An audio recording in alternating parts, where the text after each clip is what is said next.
Looking only at the pavement and partitions, this could be just about any roadway in the world. But if the signage doesn't give it away, then the goings-on in the left lane certainly will. Oh, man. This is Germany's Autobahn, and its many lanes are bringing a group from New Bern into Germany after several days in Switzerland. There are plenty of reasons to include a stop in Germany as part of any European visit, but this trip has extra significance to the city of New Bern. This is known as the Palatine region of Germany, and more than half of New Bern's original settlers came from here. 34 New Bernians have spent the past few days exploring their city's roots in Bern, Switzerland. These German adventures are giving the group an even broader perspective.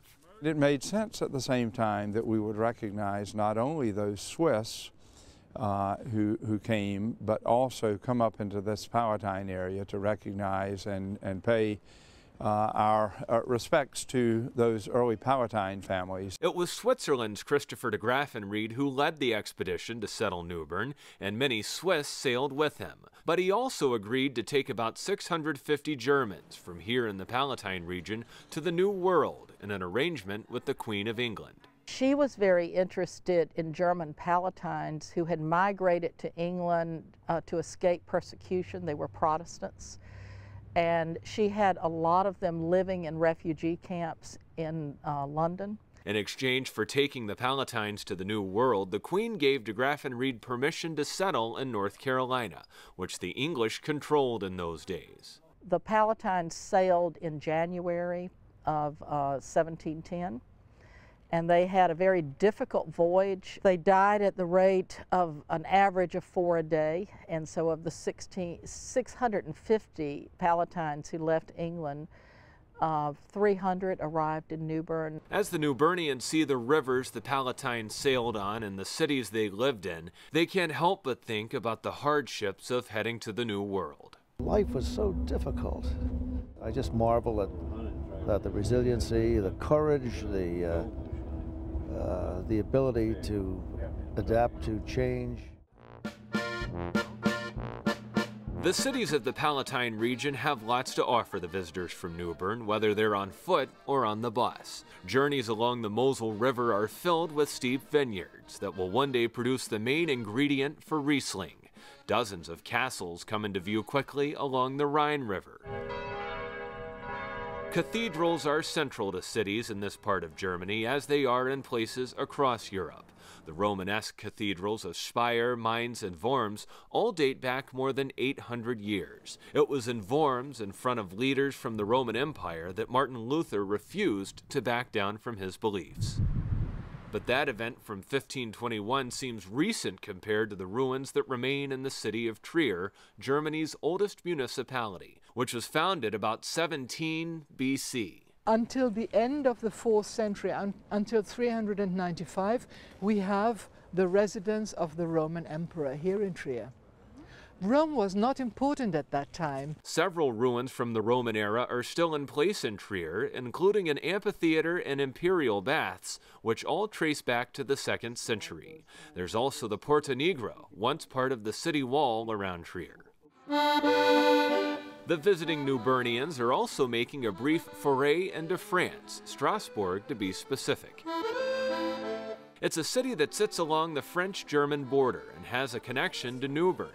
Back in the 1700s, historians believe a man from here in Strasbourg named Claude Joseph Sautier came to North Carolina and made a lasting impact in several locations, including Tryon Palace. We've been able to compare handwriting and some other drawing details with the fortification maps that we know are by Sautier. So I think everyone feels fairly certain that he did the original garden plan for Tryon Palace.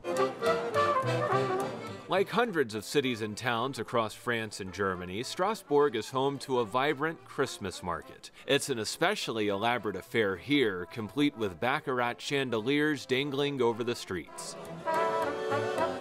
There are much lower-priced ornaments and other Christmas decorations for sale at Christmas markets, and St. Nick's certainly holds court, apparently with no age limit.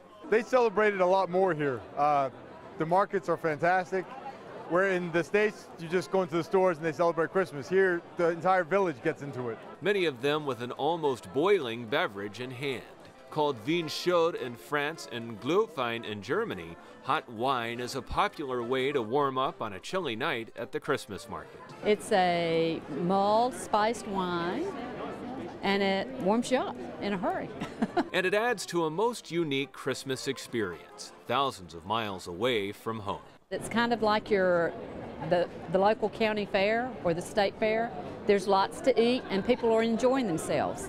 So it's very similar, except it has a Christmas theme. In looking at Strasbourg and the other cities, how they've decorated for Christmas, it would just be wonderful if we could carry some of that back to New Bern. One of many European experiences the visitors plan to bring home with them. We've been transplanted. We came from here, we went over there, and we should be proud of the fact that we are from this part of the world. Knowing our roots better, I think, should strengthen us. Well, I can hardly wait to tell my grandchildren all about this and to tell them what a special feeling there is between Bern and New Bern, and I hope it will make them want to visit Bern someday and make them more aware of what New Bern's history is. I'm more enthusiastic than ever to go back after this trip. This is the starting point for our celebration. A 300th birthday celebration back home in New Bern that's happening as one of its own residents occupies North Carolina's highest office. The 300th is a big deal, and North Carolina does not have many big deals like this.